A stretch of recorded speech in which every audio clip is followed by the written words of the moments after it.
Amis des rebelles pacifiques et de Diamono TV, bonsoir. Nous sommes ici à rue Bara, devant le foyer le plus mythique de Paris, donc le foyer Bara.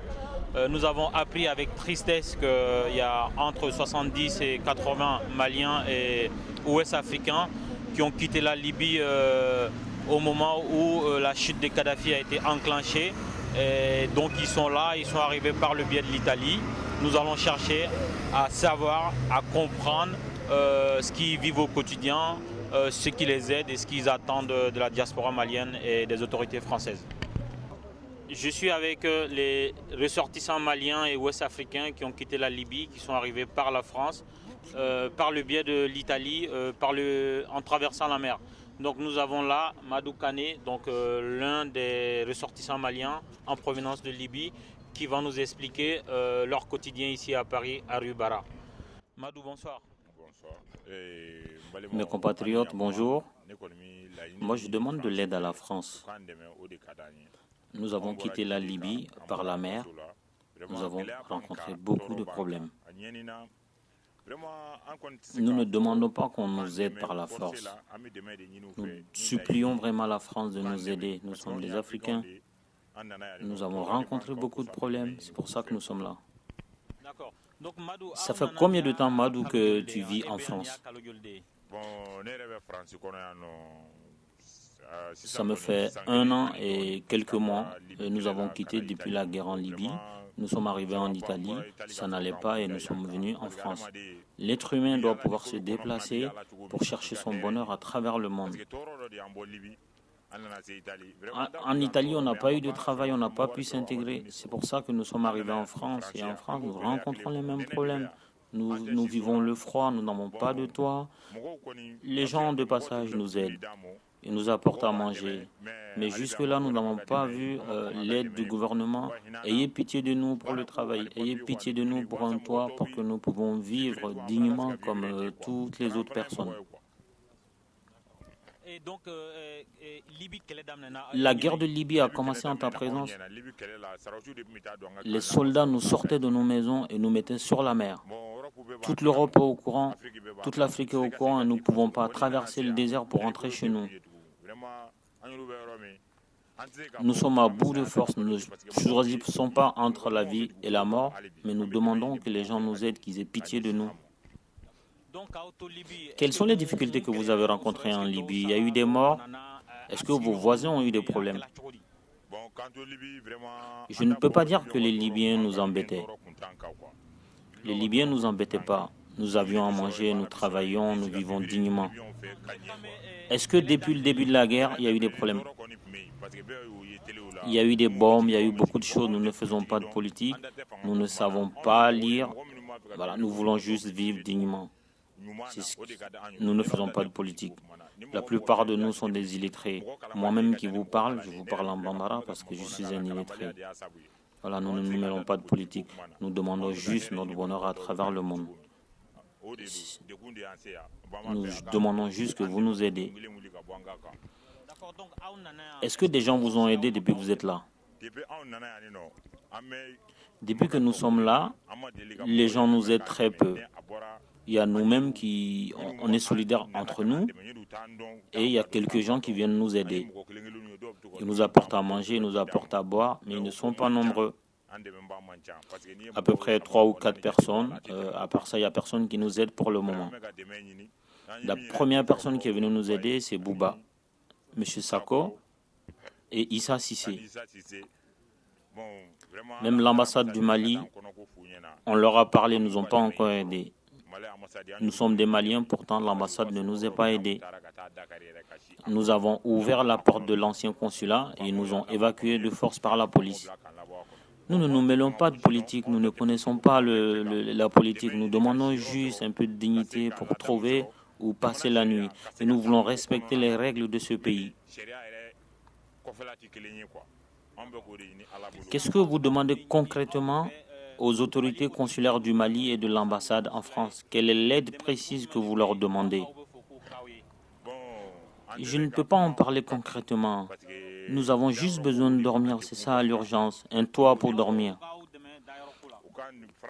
Nous sommes en France, l'ambassade ou la France qui nous aide à dormir. Nous demandons juste un toit pour dormir. Vous cherchez juste un toit pour dormir, c'est bien ça? Nous demandons que l'ambassade, le consulat et toutes les autorités françaises nous aident. C'est notre souhait aujourd'hui. Merci beaucoup, Madou.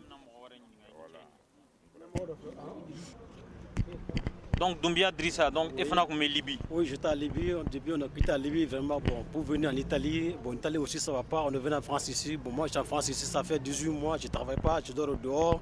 Vraiment, on demande l'aide partout par là. Bon, vraiment, actuellement, les gens que nous, on connaît, qui peuvent nous aider dans les difficultés. Le premier personne que je connais, c'est Bouba et lui et Sako et Issa Sissé aussi. Bon, des fois, ils achètent la nourriture. À chaque jour, ils achètent la nourriture pour nous donner au foyer Ribara ici. Vraiment, bon, on est là ici, vraiment, ça ne va pas du tout. Ça ne va pas du tout. On dort dehors, il fait froid, ça ne va pas du tout. Mais pourquoi, quand vous avez quitté la Libye, vous avez choisi la France? Pourquoi vous avez choisi la France plutôt qu'un autre pays? Oui, parce qu'on était en Italie, vraiment, ça ne va pas là-bas. On est venu en France ici, bon, ici. Bon, parce que la France qui nous a colonisés. Au début qu'on est là, vraiment, ça ne va pas du tout. D'accord. Donc, quelles sont vos attentes? C'est-à-dire que vous, qu'est-ce que vous attendez aujourd'hui des autorités françaises? Bon, franchement, on attend l'aide des autorités françaises. Nous sommes sans abri. Concrètement, qu'est-ce que vous attendez aujourd'hui de... Logement, franchement. Logement, là où on doit dormir. Ça ne va pas du tout. D'accord. Et pour la nourriture, comment ça se passe? Bon, vraiment, la nourriture, ça ne va pas aussi. À côté de la nourriture, ça ne va pas du tout. Moi, depuis le matin jusqu'à maintenant, je n'ai pas mangé. À cause de froid vraiment, bon, moi aussi, vraiment, ça ne va pas du tout. Et vous êtes aussi d'origine malienne? Oui, je suis d'origine malienne. D'accord, donc vous aussi, vous attendez quelque chose de la part des autorités consulaires ou de l'ambassade du Mali? Oui, pour l'aide, ouais, on attend l'ambassade du consul du Mali pour aide. D'accord. Et en Italie, pourquoi vous n'êtes pas... Vous avez dit que vous avez rencontré des difficultés en Italie. Pourquoi? Qu'est-ce qui s'est passé concrètement en Italie? La vérité, on a dit, en Italie là-bas, vraiment, bon, si tu ne comprends pas les langues là, vraiment, ça va te faire difficulté. Il n'y a pas de travail là-bas aussi. Mais à part ça, la population au quotidien, est-ce qu'il y avait des problèmes avec les Italiens? Bon, vraiment, les Italiens, ils n'aiment pas nous, les immigrés. Vous, est-ce que vous avez une petite histoire? Est-ce que vous-même, personnellement, vous avez déjà vécu quelque chose de très difficile avec un Italien dans la rue un jour? Bon, pour moi, personnellement, ça n'a pas arrivé, mais il y a des gens ici, vraiment, le cas difficile comme ça, vraiment, ça arrivé. D'accord. Oui. Donc, dans tous les cas, nous, on est là pour en parler. Merci. Il n'y a pas de problème, merci. Tu fais partie aussi des Maliens qui étaient en Libye. Ouais. Donc, explique-nous... Explique-nous comment tu as quitté la Libye pour arriver en France. J'étais en Libye. J'ai vécu le début de la guerre en Libye. Depuis tout petit, je vivais en Libye. Je connais très bien la Libye. Le Libyen aimait bien l'immigré avant. Mais depuis le début de la guerre, le Libyen a commencé à détester l'immigré et on a égorgé des gens sous mes yeux. On a tué beaucoup de Maliens. Il n'y avait plus de boulot, il n'y avait plus à manger. Tous les jours, on tuait des gens. Moi-même, personnellement, on m'a déjà braqué. On a égorgé des gens sous mes yeux, mais heureusement, je n'ai pas été égorgé. Je suis sain et sauf. Ensuite, on nous a mis dans un bateau et on nous a évacués sur l'Italie à Lampedusa. Et je suis arrivé le 29 février. Arrivé en Italie, les Italiens nous ont aidés. Ils ont sauvé beaucoup de gens de la noyade. Il y a beaucoup qui auraient pu mourir. Ils en ont sauvé beaucoup, mais malheureusement, il y a une grande partie aussi qui est décédée dans l'eau. À présent, nous sommes encore dans les mêmes difficultés. Nous avons quitté l'Italie parce que les Italiens nous détestaient. Quand tu ne parles pas italien, c'est très difficile. L'italien ne veut pas composer avec toi. Et même quand tu es à côté de l'italien, il s'en éloigne.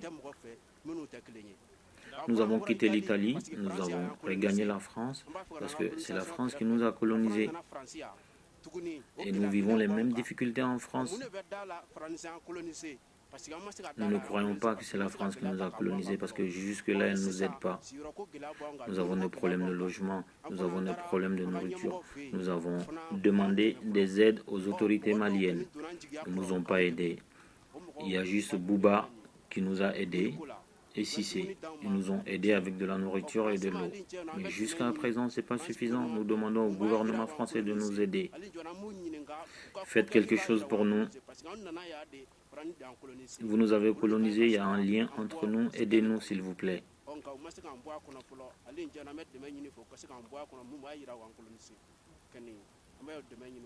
Merci beaucoup.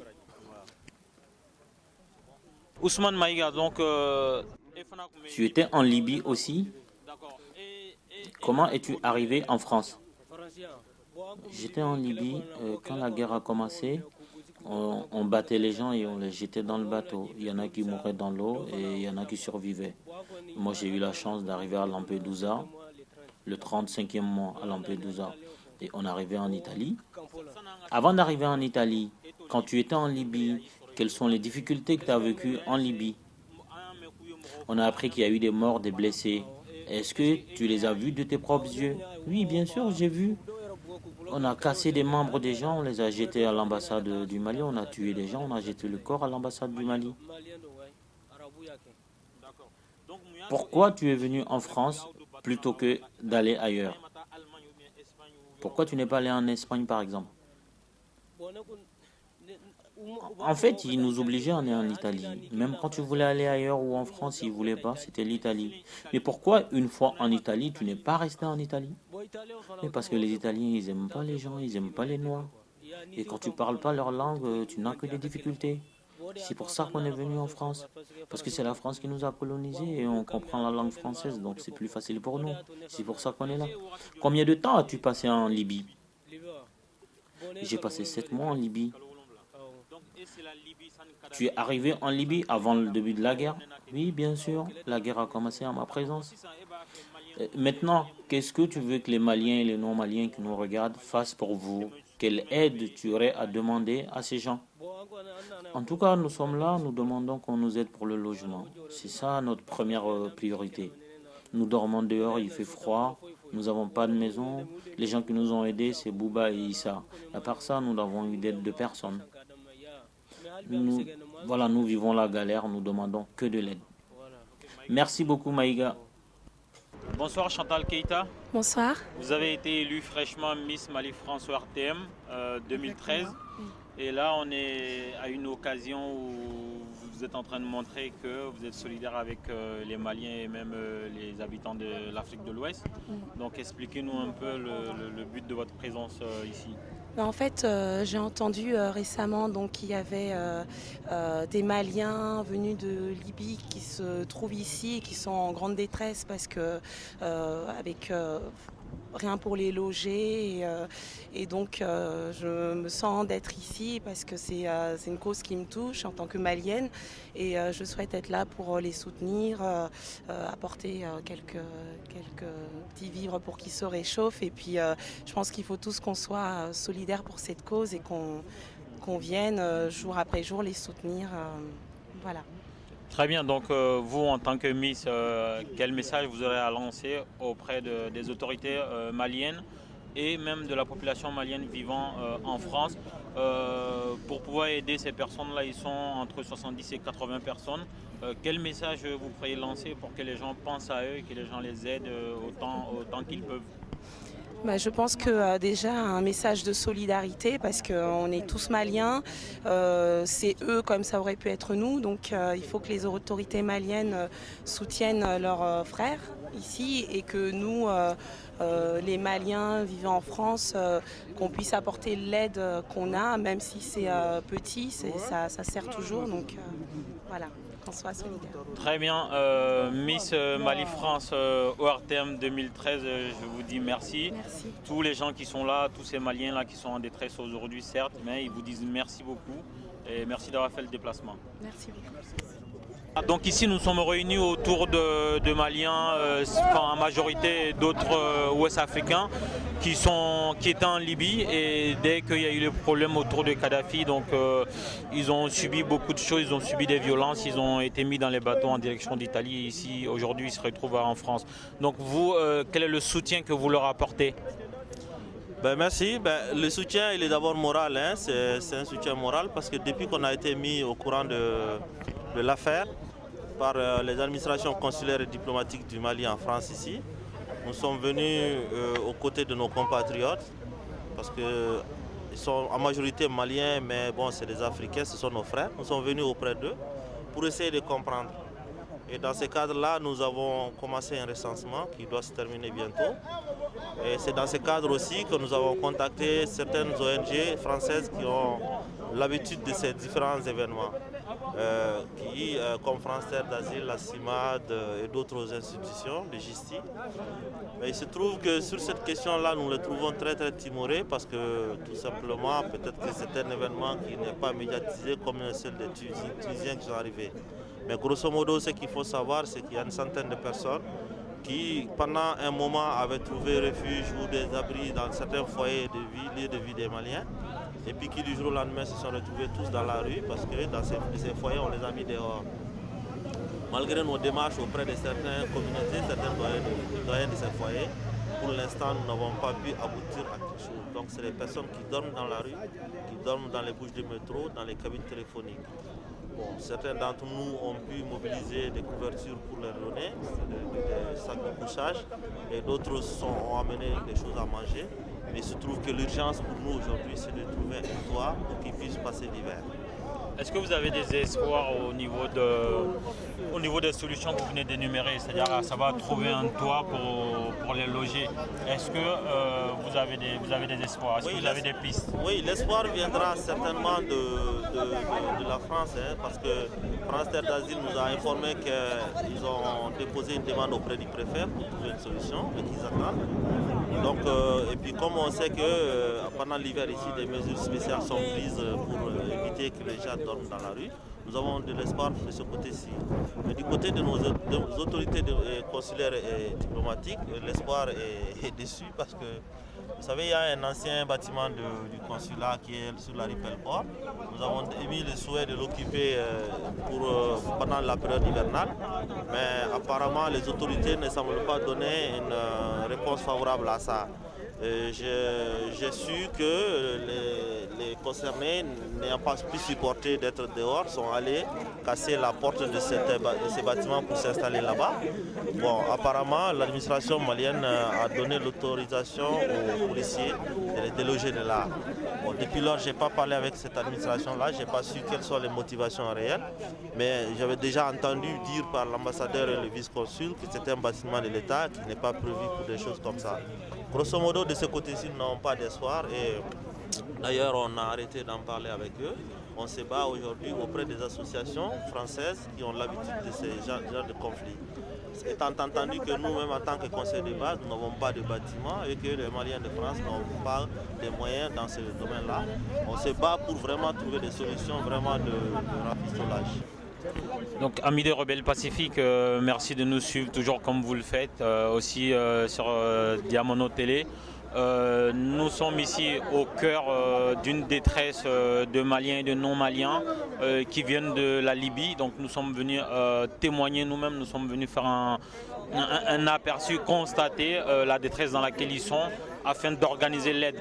Donc si vous nous suivez, ils sont généralement à Rue Bara. Si vous avez envie de leur apporter de l'aide, aussi bien en vêtements, en nourriture ou même en conseil ou même en propos chaleureux, vous êtes les bienvenus. C'est à Rue Bara, c'est à Montreuil, métro Robespierre. Donc ils vous attendent